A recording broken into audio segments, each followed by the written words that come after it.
you could go back in time and give your younger self one piece of advice, what would you say to him? Spend more time on the real things. How you can learn from that? People were worried for me. In the West, modern societies tend to be so fixated on external conditions. There's no push button for happiness. That's why I'm still a monk. Today we are in northern India, Dharamshala. This is the home of the Dalai Lama, literally the residence where there are Tibetan Buddhist monks behind me. And today we're going to be asking them for their best pieces of life advice for someone of your age and their biggest regrets.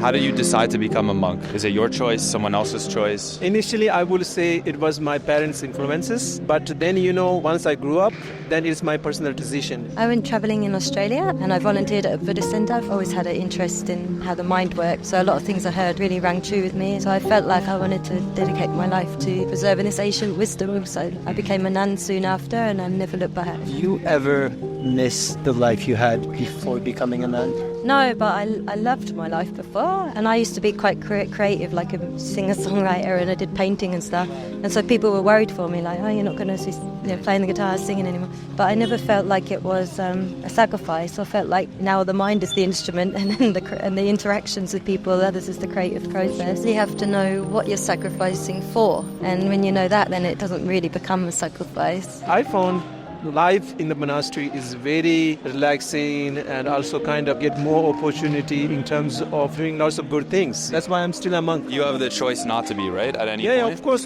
If you just get bored or if you wanted to get married or leave the monastery, you can leave whenever you want. Do you feel the temptation every day of those outside desires?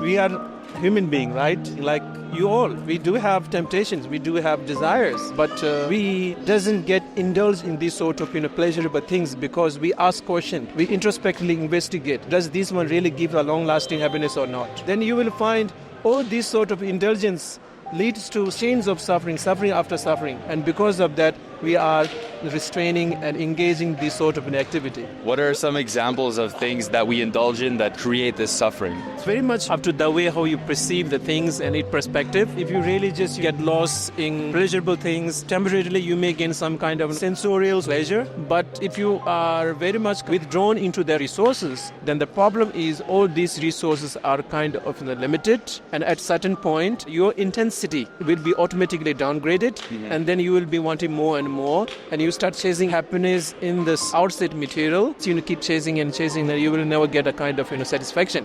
That's the problem. If you could go back in time and give yourself one piece of advice, your younger self, knowing what you know today, what would you say to him? Well, I think when I was at school, because I was always kind of a topper in my class, arrogance was an important part of my identity. If I had one thing that I would have told my younger self, I would have shared the importance of humility.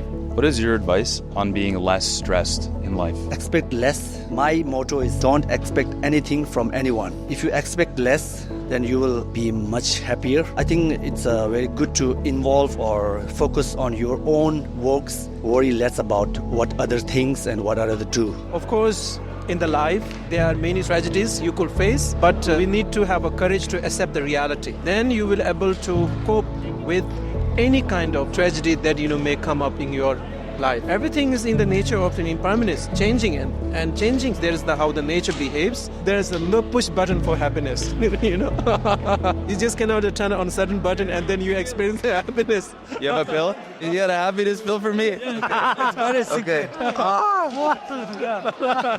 I'm really happy.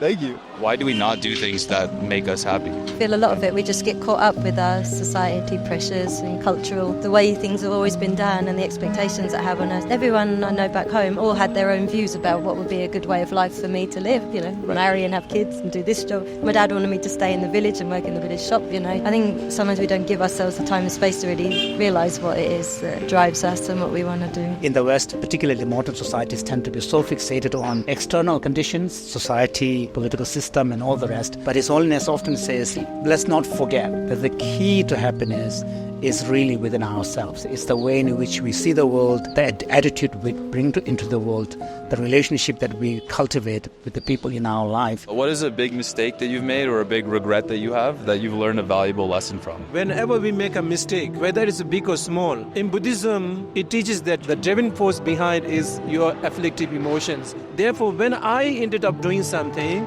I would see myself as a kind of, pure, but my negative emotion as a kind of, enemy. And because of that, whenever I ended up doing something, I blame my negative emotions. I will, remind myself, okay, I will never let this negative emotion, do another mistake. In Buddhism, we say if we do something bad, we must regret.